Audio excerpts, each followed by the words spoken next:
say it again," I told her, setting my coffee cup down so carefully it didn't even clink against the saucer. "I want to hear you say it one more time, so I know I'm not imagining this." My mother-in-law's mouth was still open, the words still hanging in the air of my own dining room. "You heard me," she said. "Don't come to the wedding, waitress. This is a family event, not a work shift."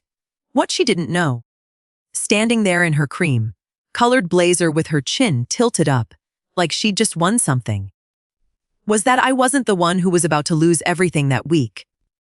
My name doesn't matter much for this story, but the facts do, so I'll give them to you plainly. I was 41 years old. I had spent 19 years building an event and catering company from a single folding table at a farmer's market into a business that handled some of the largest private functions in 3 counties, including, as it happened, 2 James Beard adjacent fundraising galas and 1 governor's inaugural dinner. I wasn't a waitress. I was the owner. But to my mother-in-law, Linda, I had been the girl who does the food thing since the day her son introduced us. And no amount of tax returns or magazine write-ups had ever managed to change that title in her mind.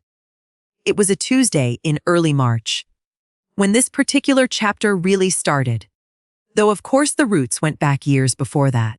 I remember the weather because I'd just come in from a walk through at a venue, my coat still damp from a light, cold rain. And there was a card waiting on my kitchen counter, one of those glittery ones that leaves sparkle dust on your fingers for the rest of the day. It was from Linda, congratulating my stepdaughter Emma on her engagement 3 weeks before Emma had even told the rest of us. Small thing, I noticed it. I filed it away the way you file away a lot of small things when you've been part of a family for over a decade, and you've learned which battles are worth having. My husband, Mark, and I had been married for 11 years by then.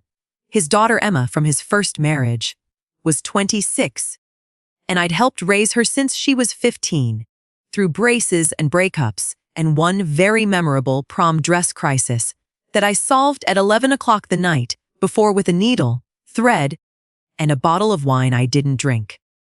I love that girl. I want to be clear about that from the start, because what happened later wasn't really about her. It was about what happens when people around you decide your love and your labor are 2 very different things, and that only one of them deserves acknowledgement. The requests started small, the way these things always do. Linda would ask if I could just throw together appetizers for her book club, and I would, because it was easy and because I liked feeling useful to Mark's family. Then it was Emma's engagement party, 60 guests, full service, which I did for the cost of ingredients, because that's what you do for family. Then it was Linda's own 65th birthday, 110 guests. And I remember standing in my own kitchen at 1 in the morning, portioning out short ribs while Mark slept, thinking that this was simply what love looked like in this family. You gave, and you didn't count it, and eventually it would even out. It never evened out. That's the part I understood too late. Somewhere between the birthday party and the wedding planning, I stopped being Mark's wife, who happened to run a catering company, and became, in Linda's language and increasingly in her friend's language, the caterer. Full stop, no other qualifiers attached. I heard her introduce me that way at a Christmas party to a woman I'd never met. "This is our caterer. She does wonderful work." Not her daughter-in-law, not Mark's wife. The caterer. I smiled and shook the woman's hand and said nothing, because Mark was 3 feet away and didn't correct her either, and I told myself that meant nothing. The wedding planning began in earnest that January, 8 months out from the date Emma and her fiancé, Daniel, had chosen. I offered, unprompted, to handle the catering for the 240 guest reception at cost, no labor fee, no markup on rentals, which by any honest accounting was somewhere between $18,000 and $22,000 of my own business, absorbing costs I would normally have billed a client for. Emma cried when I offered. She hugged me in my kitchen and said I was the only mother she'd ever really needed. And I believed, in that moment, that whatever strange currents ran under the surface of this family, Emma and I were solid. I didn't yet understand that Linda had opinions about who got to stand where in the photographs of her granddaughter's wedding, and that, in her opinion, the woman who cooked the food did not stand in photographs. She served in them. The card with the glitter, the one I mentioned, turned out to be the first thread I pulled. A week after I found it, I was helping Emma go through seating charts on her laptop when a notification popped up from her email, previewed on the lock screen the way phones do. It was from a venue coordinator, subject line: confirming outside catering vendor for the Whitfield Harmon wedding. I wasn't trying to look. I want to be honest about that. But I saw the word vendor, and something in me went very still and very quiet. The way it does right before you understand something you already suspected. I asked Emma about it that same afternoon, keeping my voice light, the way you do when you're trying not to spook a bird off a branch. She went pale.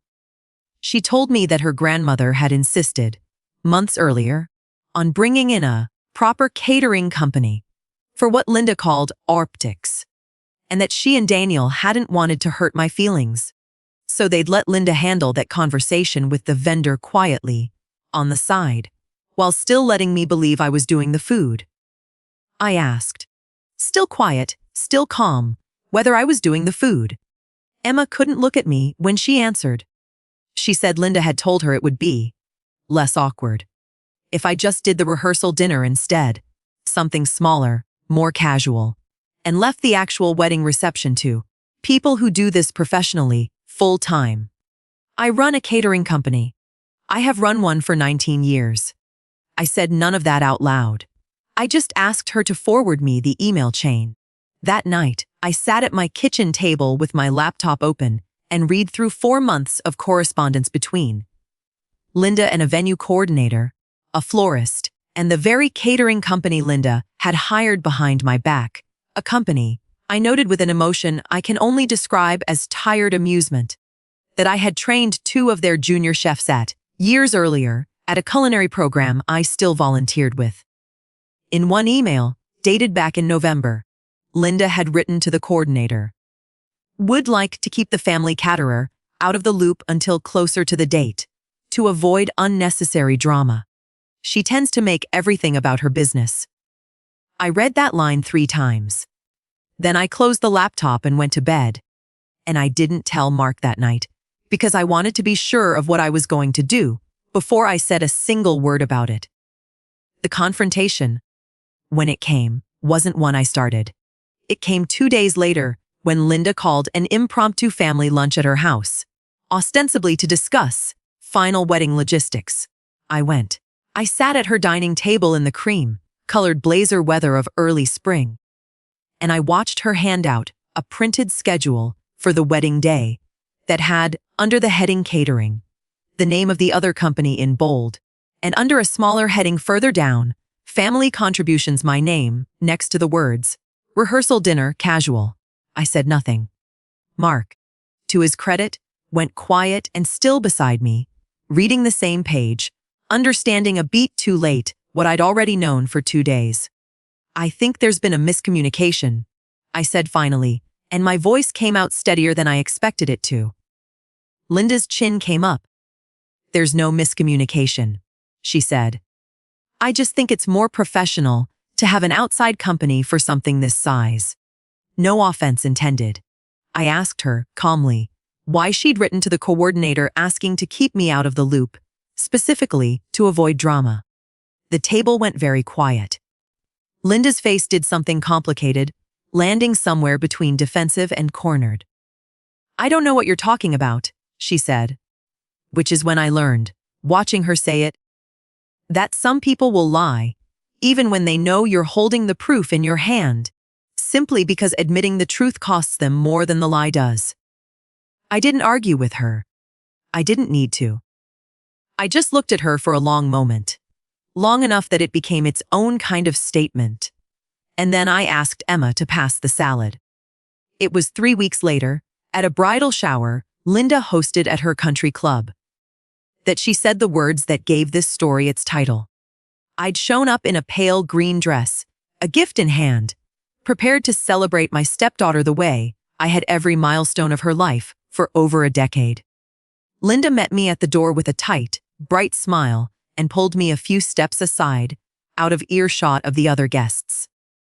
I need to talk to you about the wedding, she said. Given everything, given the misunderstanding about catering, I think it would be simpler, cleaner, if you sat this one out. The wedding itself, I mean. It's a family event, not a work function. I asked her, quietly, what exactly she meant. She looked at me the way you look at someone you've already decided doesn't quite belong at the table. Don't come to the wedding, waitress, she said. This is Emma's day. Let the professionals handle the professional parts, and let the family handle the family parts. You understand? I did understand, finally completely, standing in that country club foyer with a gift bag in my hand. I understood that Linda had spent years accepting tens of thousands of dollars of my unpaid labor while privately referring to me, in writing, as a problem to be managed. I understood that family, in her vocabulary, had always had an asterisk next to my name. I didn't raise my voice. I didn't cry, though I felt the sting of it behind my eyes. I said, "Thank you for clarifying," and I turned around and left the shower before the first gift was even opened. My sister Renee was the one I called from the parking lot, sitting in my car with the engine off, the cold coming up through the floorboards. Renee had watched this dynamic unfold for over a decade from the outside, at holidays and family dinners, and she'd never once told me what to do, which is part of why I trusted her judgment when she finally did.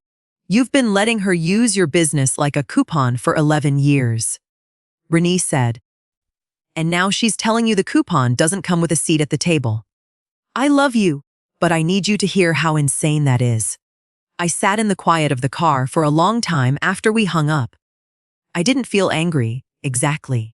I felt something clearer than anger. I felt finished. I didn't call Linda. I didn't call Emma to relitigate it, either, not that night. What I did, the next morning, over the same cup of coffee I'd been holding when this story started, was open my laptop and send 3 emails. The first was to Emma and Daniel, informing them, warmly and without a hint of drama, that given the change in catering plans, I would be withdrawing entirely from the wedding budget, including the rehearsal dinner I'd offered to cover, and that I hoped they had a beautiful day.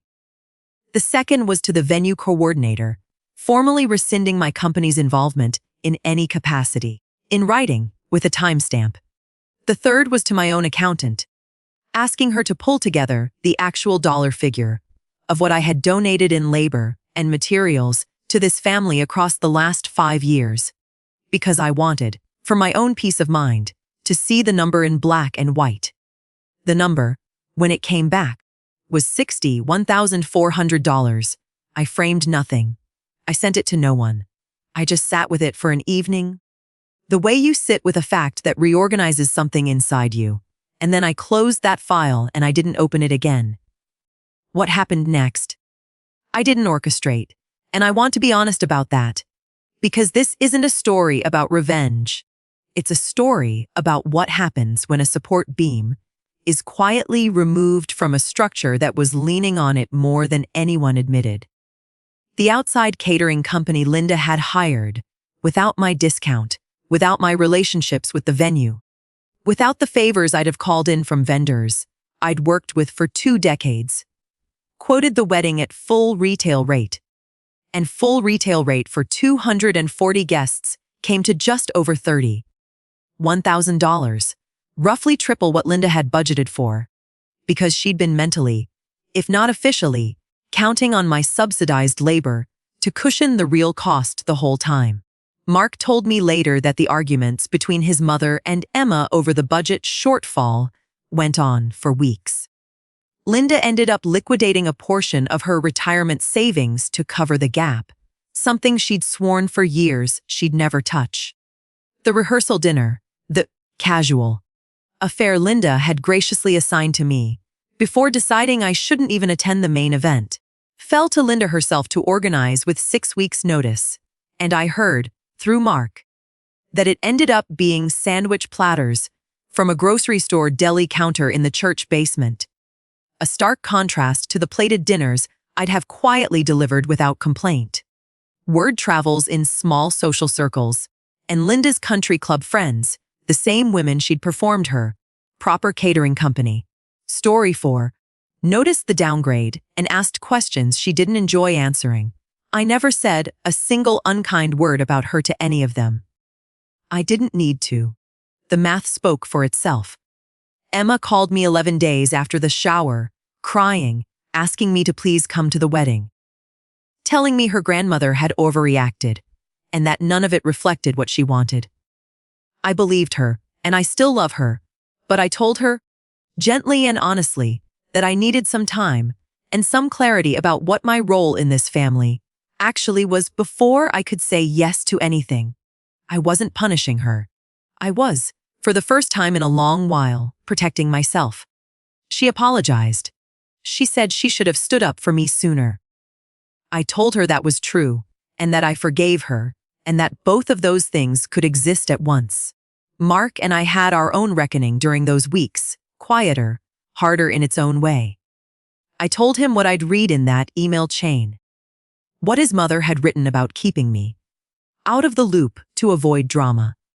I told him I needed him to understand that his silence at family gatherings, his habit of letting his mother's comments about the caterer pass without correction, had cost me something real over the years, even if he hadn't meant it to.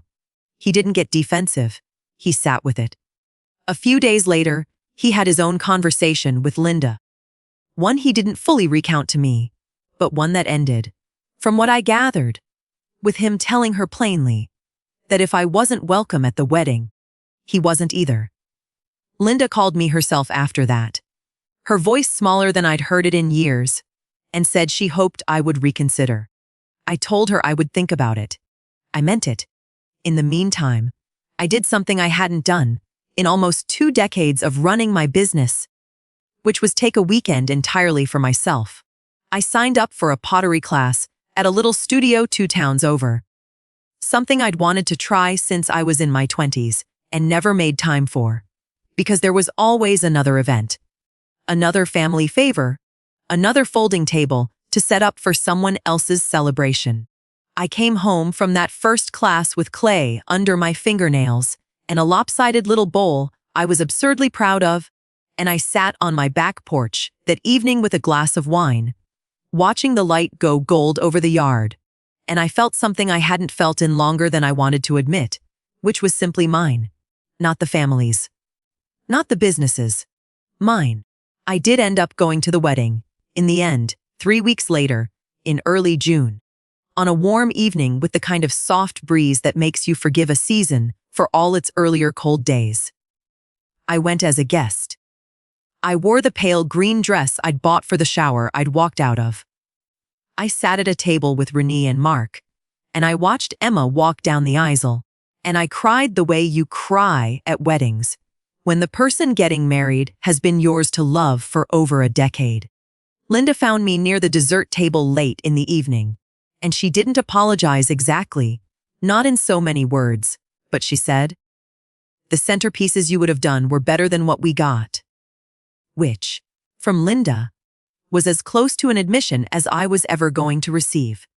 I said, "Thank you for saying that," and I meant it, and we left it there. 2 women who understood each other a little better than we had a few months before, even if the understanding had cost something to arrive at. Things are different between Linda and me now, not perfect, but honest in a way they never were before. I no longer cater her events for free, and she no longer introduces me as the caterer. When I'm asked to help with something, I quote it like I would any client. And if the answer is no, the answer is no, and nobody's feelings get to override that anymore. My business, freed of some $1,000s of unpaid family labor a year, grew in ways I hadn't expected, including a contract I signed that autumn with a hotel group that had heard, through one of Linda's own country, club friends of all people, about the quality of work I did. I still keep that lopsided pottery bowl on my kitchen windowsill. It holds spare change now, but every time I look at it, I remember the version of myself who finally decided her own time was worth protecting. I've thought a lot, since that spring, about what it means to be family, and I've come to believe it isn't measured in favors extended or events catered for free. It's measured in whether the people who love you can say your name in public with the same respect they'd once said about theirs. What I learned, sitting in that country club foyer with a gift bag in my hand, is that you can spend years earning a seat at a table only to discover someone else decided long ago you were only ever meant to serve it. And that the moment you understand that you finally get to choose your own answer, some people will only ever see the value of what you give them once you stop giving it for free. If this story stayed with you, if any part of it sounded a little too familiar, I'd love to hear about it in the comments.